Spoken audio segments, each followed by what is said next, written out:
Quetta Gladiators के नए कप्तान राइले रूसो का दोस्तों पीएसएल में ना एज ए कप्तान जो स्टार्ट है बेहतरीन किस्म का हुआ है। उन्होंने पहले मैच में पेशावर ज़ल्मी को हराया। उन्होंने कहा कि भैया कॉन्फिडेंस मिला है और मुझे मज़ा आ रहा है, मतलब कोयटा ग्लैडिएटर्स की कप्तानी करते हुए। जैसे जैसे प्रोग्रेस होती जाएगी मैं और मैचेस में कप्तानी करूंगा, मेरा एक्सपीरियंस इजाफा होता जाएगा। बिल्कुल ठीक है। सऊद शकील की उन्होंने बहुत ज़्यादा तारीफ की, अपने छोटे डॉन की। सऊद शकील को उन्होंने ये कहा कि उसकी बैटिंग देखकर ऐसे लग रहा था कि जैसे ये पीएसएल में बहुत ज़्यादा मैचेस खेल चुका है और इतना फ्लुएंट, इतनी ब्रेवरी के साथ वो खेला, कोई फियर नहीं, अपनी उसने फुल टाइम शॉट्स एग्जीक्यूट की और बड़ी वो उन्होंने कहा कि बड़ी दीदा दिलेरी के साथ खेला। और आपको पता है सऊद शकील कल मैन ऑफ द मैच थे ना पेशावर ज़ल्मी वाले मैच में। मैं हैरान इस बात पे हो रहा हूँ कि सऊद शकील की अजीब सी ट्रांसफॉर्मेशन सामने आई है। मतलब इस बंदे ने पाकिस्तान के लिए T20 इंटरनेशनल कोई नहीं खेला हुआ, टेस्ट क्रिकेटर के तौर पर ये जाने माने जाते हैं। लोग ये समझते हैं कि यार ये टेस्ट का अच्छा प्लेयर है। ओडीआई में ठीक है, मतलब सो वो मैं आपको बताता हूँ कैसे, लेकिन T20 खेले ही नहीं हुआ था। और T20 वैसे भी बहुत ज़्यादा नहीं खेले हुए, सिर्फ 40 इन्होंने मैचेस खेले हुए हैं। Pakistan cup, national cup, PSL के सारे मिला मलूक है। तो इनका T20 के अंदर भी कुछ जिसे कहते हैं ना PSL का कोई बहुत एक्स्ट्राऑर्डिनरी एक्सपीरियंस नहीं है।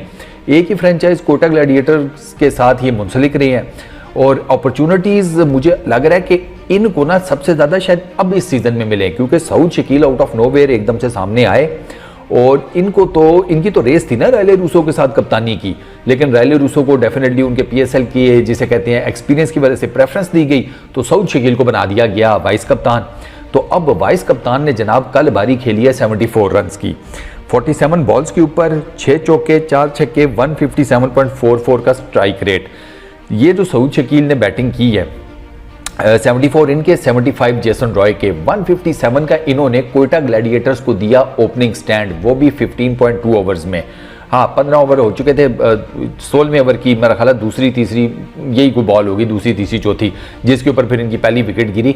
तो अब और टोटल इनकी टीम ने किया था 206।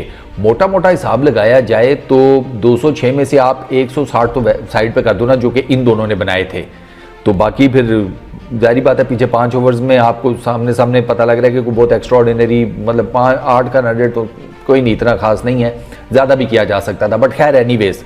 तो सऊद शकील की कल batting there is absolutely no doubt brilliant थी यार। उसने वाकई, मुझे उम्मीद नहीं थी ये इतने पावरफुल शॉट्स वगैरह मार लेगा ईच एंड एवरीथिंग, क्योंकि मैंने आपको बताया भैया हम इसको टेस्ट क्रिकेटर के तौर पर जानते हैं। अब टेस्ट क्रिकेटर मैं आपको बताता हूँ वो कैसे, वो चेक करें।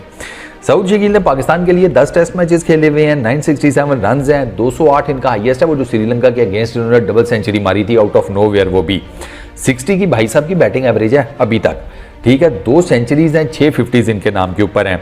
इनकी जो पहली सेंचुरी है वो न्यूजीलैंड के अगेंस्ट थी कराची में। ठीक है, ये टेस्ट मैच हुआ था 26 दिसंबर को 2022 में। फिर इसके बाद 2023 में इन्होंने 208 किया था गाले में श्रीलंका के अगेंस्ट। अच्छा, वो 208 करने के बाद ना फिर ये फेल ही हुए हैं, मतलब इनकी एक ही 50 है उसके बाद, और वो श्रीलंका के अगेंस्ट ही है कोलंबो में। ऑस्ट्रेलिया का टूर कोई नहीं इतना खास गया, 3 इनिंग्स में तो ये जिसे कहते हैं डबल फिगर्स में भी दाखिल नहीं हो सके। 2, 5, 9 और 24 ये इनके ऑस्ट्रेलिया में स्कोर्स थे। अच्छा, इसके अलावा अगर इनकी ओडीआई की बात की जाए, 15 मैचेस ओडीआई के खेले हुए हैं, 317 रन हैं, 28.81 की बैटिंग एवरेज है और 3 इनकी 50s हैं। अच्छा, इनकी एक 50 इनके सेकंड मैच में आई थी 2021 में, दूसरी 50 इनकी आई नीदरलैंड्स के अगेंस्ट इंडिया के अंदर वर्ल्ड कप वाले मैच में। उसके अलावा इन्होंने जो इनकी तीसरी 50 है वो इन्होंने स्कोर की थी साउथ अफ्रीका के अगेंस्ट चेन्नई में। अच्छा, इसके अलावा ना सऊद शकील के जो मैं रन्स देख रहा हूँ ओडीआई में भी कोई बहुत ज़्यादा खास नहीं है, 29, 25, 35, 6, 31। और इनका जो बैटिंग का नंबर है ना वो मोस्टली इनको मिल रहा है 5वां। तो 5वें नंबर के ऊपर मेरा ख्याल है कि इनको कम से कम थोड़ा सा ना अपना जिसे कहते हैं कि ओडीआई के अंदर थोड़े रन इनको ज़्यादा करने पड़ेंगे। मैं ये तो नहीं कहता कि बिल्कुल ही फारिग बैट्समैन है, फारिग नहीं है, मतलब मैं खुद भी इनको वैसे, क्योंकि यार T20 इतना इसने खेला नहीं हुआ तो आइडिया तो था नहीं कि यार ये किस किस्म का प्लेयर है। अब इसने जो कल 74 रन की इनिंग खेली है और जिस तरह की इसने शॉट्स मारी हैं उससे देखकर यही लगता है कि नहीं यार ये T20s के अंदर भी अच्छा परफॉर्म कर सकता है अगर इसको अपॉर्चुनिटी मिले, क्योंकि कल तो ये ओपनर आया था। अब हैरानगी की आप बात देखें कि टेस्ट और ओडीआई के अंदर मिडिल ऑर्डर का बैट्समैन ओपनिंग कर रहा है।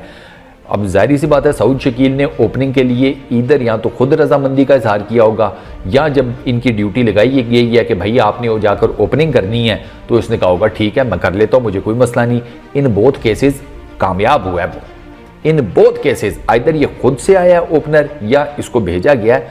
दोनों ही सूरतों में कल इस लड़के ने बता दिया कि भाई साहब आर्सेनल अपने पास भी है, गोला बारूद अपने पास भी है, बल्ला मेरा भी चलता है। और सऊद शकील जिस किस्म का प्लेयर है ना, एटलीस्ट जिस किस्म की इसने कल इनिंग्स खेली है, ये ठीक ठाक किस्म का एक्सप्लोसिव बैट्समैन साबित हो सकता है अगर ये रेगुलर खेलता रहा, ठीक है ना।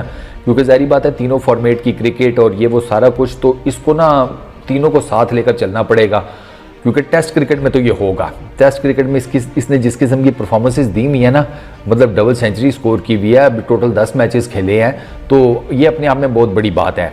श्रीलंका के अगेंस्ट श्रीलंका के अंदर डबल सेंचुरी स्कोर करना ये भी कोई छोटी मोटी बात नहीं है, जिस तरह के वहाँ के ट्रैक्स हैं। तो मेरे ख्याल में कि अगर इसे रेगुलर चांस मिला तो ये डेफिनेटली अपने आप को ना with the passage of time मज़ीद इम्प्रूव करेगा और मज़ीद रन्स बनाने की इसके अंदर कैपेबिलिटी और कैपेसिटी दोनों है। अब देखना यह है कि सबसे पहले अभी चल रहा है पीएसएल के आने वाले मैचेस में सऊद शकील क्या करता है। मुझे लगता है कि ये ठीक कर जाएगा, बाकी इसकी किस्मत, इसके नसीब। इस वीडियो में इतना ही, अपना बहुत ख्याल रखिएगा। नेक्स्ट वीडियो में मुलाकात होगी। Peace out.